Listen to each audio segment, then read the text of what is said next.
two dudes with attitudes, let's go.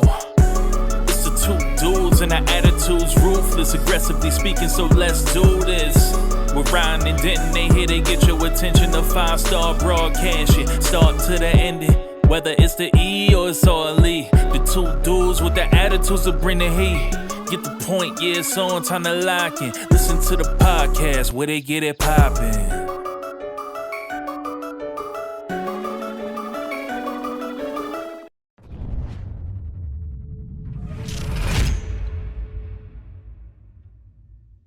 All right, you ready?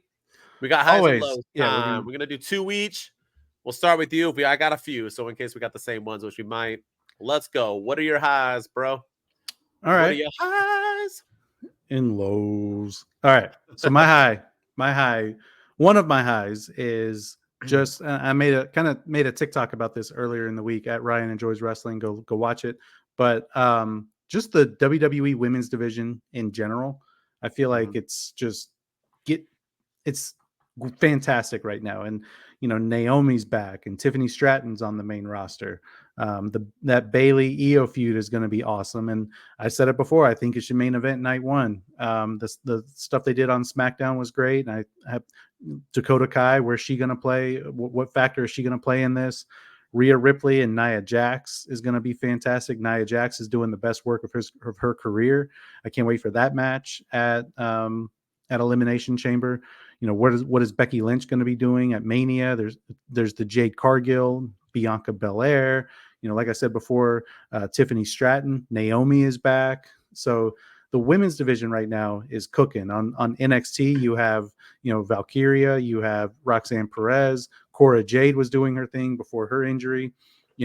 Right now it is a wonderful time to see these women thriving in the WWE, and we may get maybe 4-5 women's matches at WrestleMania, and I think that's fantastic to see.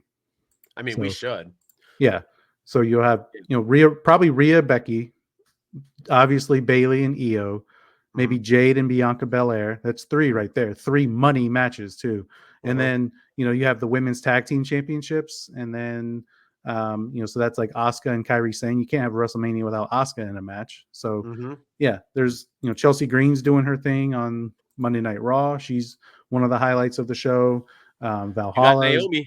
Yeah, Naomi's back. So she's gonna have a match. Yeah. So there's a lot of ways a lot of avenues that they can go. And the women's division right now in WWE, but also just across wrestling, is thriving at the moment. And I love to see it. Yeah, we might get Naomi and Tiffany Stratton. I mean, with them both coming in at the same time, which would be a money match. I agree with you, man. I think women's wrestling overall is starting to shine, and with Sasha Banks, which we'll talk about tomorrow, possibly going to AEW. That'll at least help that division. Like I stated on TikTok, she would have got lost in WWE. So we'll talk about that more tomorrow. But yeah, I think on both sides, they're trying, they're fighting for it. I think it's 10 years overdue that these women they're finally getting the shine they deserve. Most of these women are better than the men in the ring, man. I'm so tired of the gender thing. We just got to respect talent and how good they are and showcase them. And I'm glad it's finally popped. So yeah. And one other thing too is there's Charlotte Flair, and I know that she has a torn ACL and she has a messed up meniscus and all that stuff. But she's back in the gym already. She is, she's posting workout videos and she's doing like leg presses and stuff. It would not surprise me one iota to see her show up at WrestleMania and have a high profile match, because I mean, that workout, the stuff that she's doing is incredible. And, I don't think it'll happen, but it's just showing that just how there are levels to this and just how tough she really is. I agree. All right. My high, I'm going to go with the Ring General, and that is Gunther. This man has pretty much everything he needs in life when it comes to how great he is at wrestling.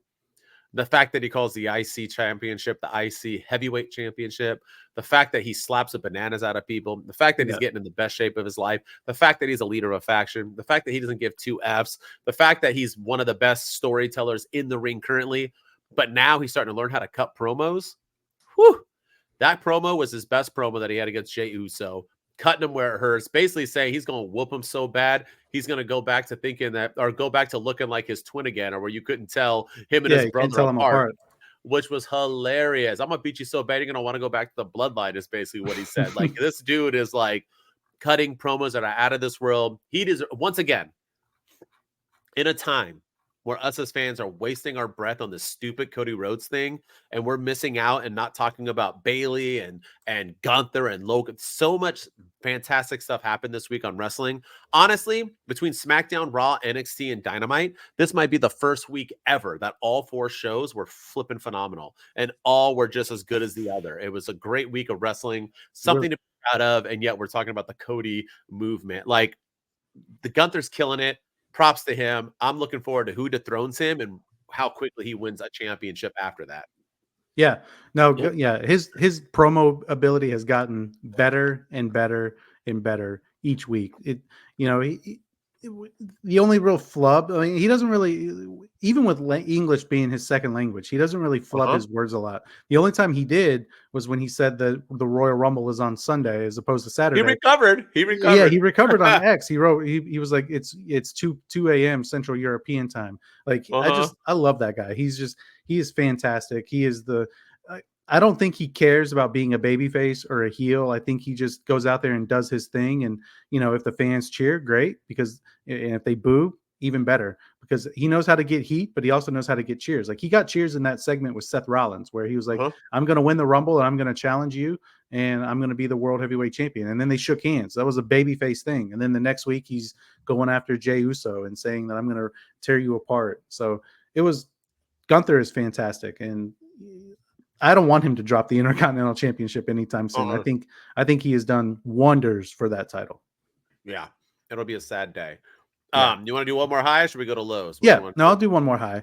All right, what is it? I'm gonna do. I've kind of given your boy some grief here lately with some of the stuff going on in NXT, but I'm gonna give Shawn Michaels his flowers, and I'm gonna say Shawn Michaels and just NXT in general as one of my highs, because Tiffany Stratton just came to the main roster and she is ready to be a star. She was probably long past ready, but she is going to be a star. Braun Breaker, whenever he makes a decision on if he's coming to SmackDown or Raw, he's going to be a star. You have Carmelo Hayes and Trick Williams. Carmelo Hayes getting that big time heel heat, and Trick Williams, even when he was on SmackDown a few weeks ago, was getting cheers and the crowd loved him and they were singing "Whoop That Trick," and he got a massive pop. And so I think all of, like, just NXT in general, with Dragunov, whenever he comes to the main roster, he's going to be a stud. And Dijak, when he gets up, he's going to be a stud. And Roxanne Perez is going to be a fantastic addition to the women's division. Jade Cargill, or I guess she's not really in NXT, but if she goes to NXT, she'll be the face of NXT. And Lyra Valkyria, when she's ready, she'll be a stud. Cora Jade, when she comes back, she'll be a fantastic addition. So NXT, they're doing what they're supposed to be doing, which is kind of blossoming that younger talent and making them main roster ready. And they're not calling them up too soon. They're not bringing them over and not using them at all. They're actually sprinkling them in quite nicely, and I'm glad to see it, because that's what it's for. I agree. Did you mention Dijak? Because that guy's getting pushed to the moon as well. Yeah. Dijak. Although I was confused by his loss. I get why he lost. Joe Gacy interfered, but dude's so hot right now. Why give him an L? Yeah. Thought it was pretty, like, do a disqualification. But anyway, I agree with you. I can't disagree with Shawn Michaels being the GOAT at everything, because he is. I also like that he's basically using all his storylines from when he was, and they're working. And they're working. They're all still working. Pure genius, man. Props. But he's going to run out of them soon. He's been like, okay, I've done the barbershop thing. I've done the attack the person in the parking lot thing. Someone's got to lose their smile next. I was going to say, we're going to get a smile loss, and then we're going to get a screw job. Baron Corbin. It's going to be Baron Corbin. Ooh, when Braun Breaker goes to the main roster. Loses the smile. He's going to lose his smile. Yeah. He's like, ooh. No, don't bring him back, sad Baron Corbin or whatever. All right, my last high is going to be a popular one. I'm going to go with The Rock returning to the WWE on SmackDown. Or unpopular, depending on. No, this is a popular opinion, bro. No, it's not. Here's the thing, right? No matter what you think about it, we're getting The Rock wrestling again, which everybody wanted, and most of these Cody crybabies, in Rock's words, not mine, wanted to begin with, and they're admitting that they wanted it. It just wasn't the right time. But The Rock returning is a big deal. Not only that, this uprise or whatever you want to call it has been nothing but great for WWE. They're using it. It's making the press conference more popular. Everything about The Rock coming back has done nothing but make WrestleMania more exciting. I am way more into it now than I ever was. And no matter what they say tonight, whether it's Rock Roman, Rock Cody, Rock Roman Cody, Cody Rock, Rock Roman, whatever order you want to put it in, whatever happens, I'm excited. I'm tuning in. And it makes me even more excited for after WrestleMania, before WrestleMania even happened. And that never happens with wrestling, that you're excited about what's going to happen after Mania. So The Rock returning is a big win for me. That's one of my highs for the week, no matter how people want to take it. Yeah, like I don't understand. I really don't understand all this heat that The Rock is getting, because if you want to get technical, he came back on day one and challenged Roman Reigns. He said, "I'm going to sit at the head of the table." Everybody popped. I don't care who they are. They popped. Everybody popped. And then it was Cody Rhodes that then went on to win the Royal Rumble. So if you want to get technical, Cody Rhodes is trying to take the Rock spot at WrestleMania. But all jokes aside, I think the Rock being back is great for the WWE. This WrestleMania has the potential to be one of the best of all time, and we have the Rock to thank for it. And the thing is what people don't understand is he doesn't have to come back. He doesn't need the WWE. He's coming back, A, because I think he really does love it, and B, because he knows box office, and he knows him versus Roman is going to be box office, and so. He doesn't need to be doing this. He's got Moana 2 coming out. He's going to be doing a live action version of Moana. He's got the UFL with the XFL USFL merger. He's got a lot of stuff on his plate, and yet he chooses to come back to the WWE, and we should be grateful for that. I agree. And once again, everybody who's crapping on it will be happy once they get the result. Oh, all right, let's go into some lows. You ready? Yeah. So I'll start with. All right, I'll go with this. I got two. My low is the build to Elimination Chamber. So I feel like the build for this pay-per-view has been completely lackluster, and it's in 2 weeks. So 2 weeks from this coming Saturday, we have Elimination Chamber, February 24th. And right now, all we know is that we're going to have Rhea Ripley taking on Nia Jax for the Women's World Championship. And we're going to have a women's elimination chamber that Becky Lynch, I think, is qualified for. And then we're probably going to get a tag team match of Judgment Day versus the winner of DIY and Tyler Bate and Pete Dunne. So those are the 3 matches. And, we still don't really know what Cody Rhodes is going to be doing. We still don't really know what Sami Zayn's going to be doing, Drew McIntyre. We don't know we don't know what the men's chamber is going to look like. Is it going to be for the number 1 contender for the Intercontinental Championship? Is it going to be for the U.S. title like it was last year? Is it going to be for the World Championship? Is Seth Rollins going to be back? We have no idea. And this pay-per-view is in 2 weeks. And I feel like they're kind of putting all of their eggs in the let's play in WrestleMania basket. Let's do the WrestleMania stuff. But I feel like even the WWE has forgotten that there's a pay-per-view that they put in Australia in a 70,000 person stadium that they need to get people interested in. And right now I feel like all we're talking about right now is something that's 8 weeks away.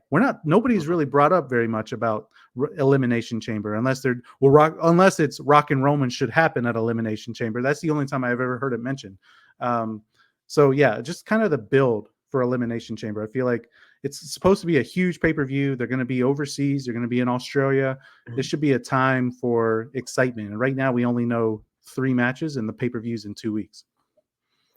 Yeah, this is kind of the norm though, right? This whatever pay-per-view wasn't always Elimination Chamber, whatever pay-per-view was in between. Yeah, No Way Out is No Way Out. Yeah, it always gets forgotten. The only difference is this year is that it is in a 60,000 plus stadium, so it should be a bigger deal.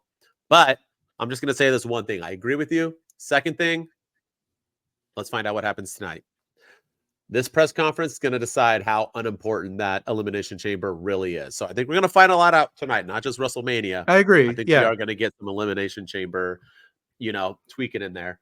It just feels like for 2 weeks away, we only know 1, maybe 2 matches. I feel like we don't really have a clear direction. And it's because they put all their eggs in the WrestleMania basket. But I get why they're doing it. But at the same time, I feel like Elimination Chamber is kind of struggling because of that.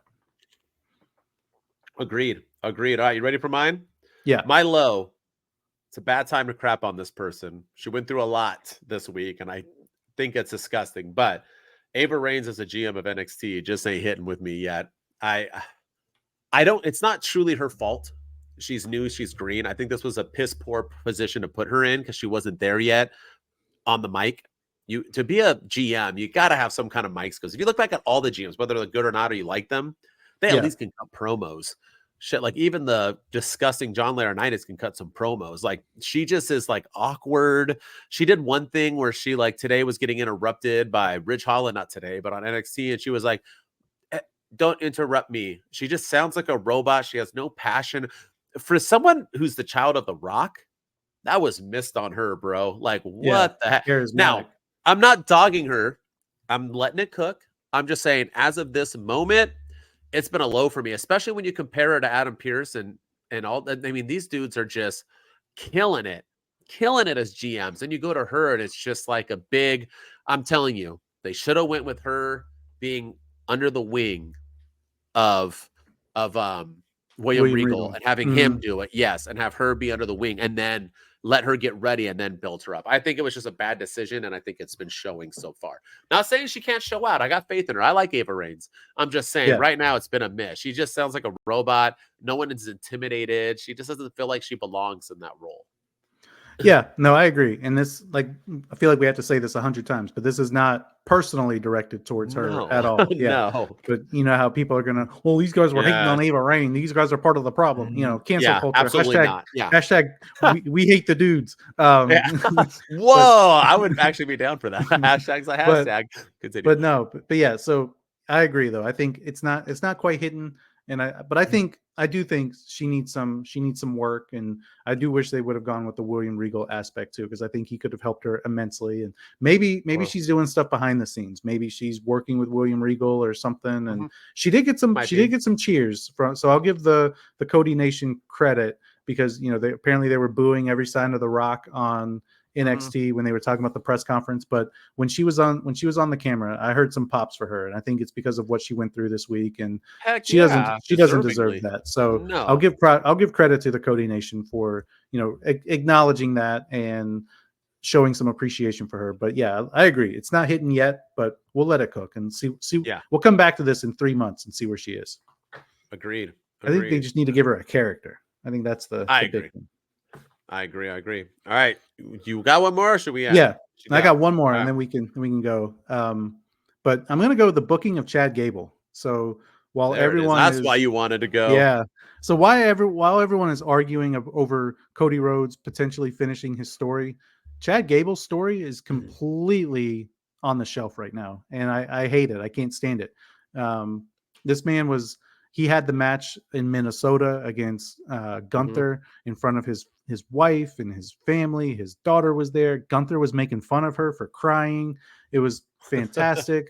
And Chad Gable came back the next week and vowed that he will get a rematch against Gunther. He's going to work his way to the top. He's going to come back. He will be the one to dethrone Gunther. And then he's just kind of disappeared. And he wasn't at Crown Jewel. He didn't have a match at Survivor Series. He wasn't even in the Royal Rumble. He's been on Raw sporadically in comedy gimmicks with Tozawa and Maxine Dupree.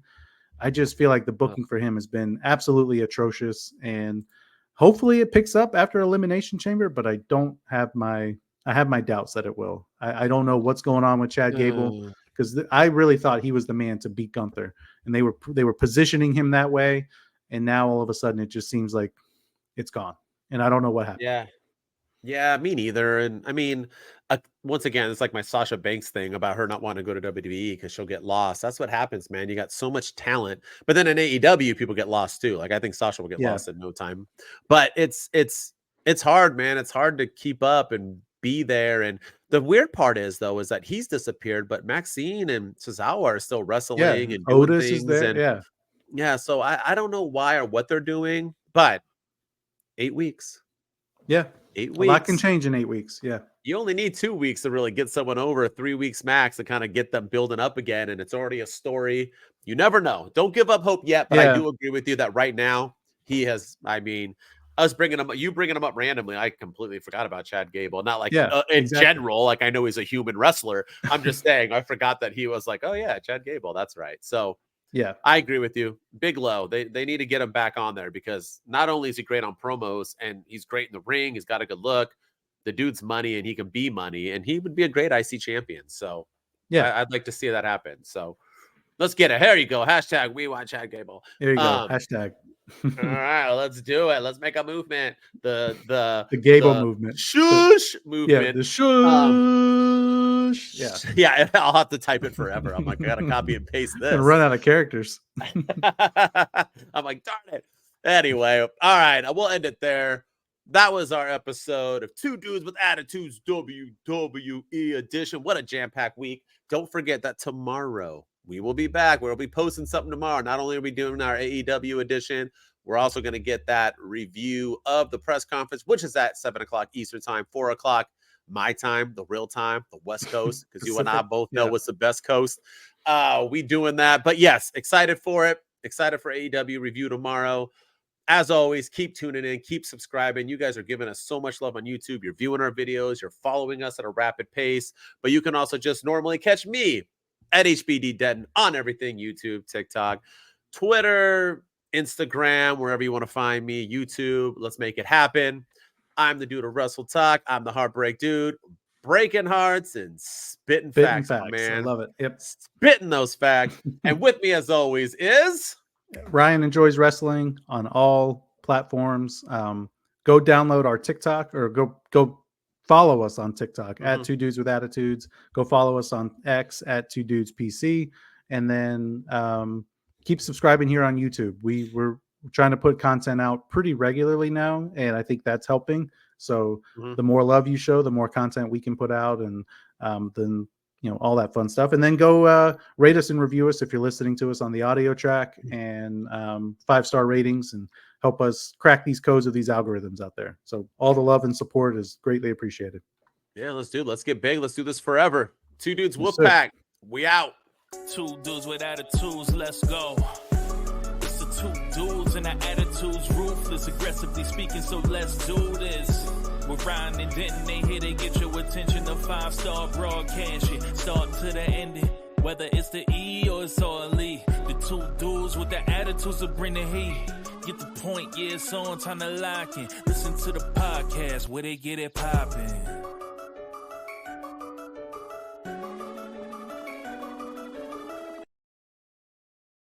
Two dudes with attitudes, let's go. Two dudes and our attitudes, ruthless, aggressively speaking, so let's do this. We're riding.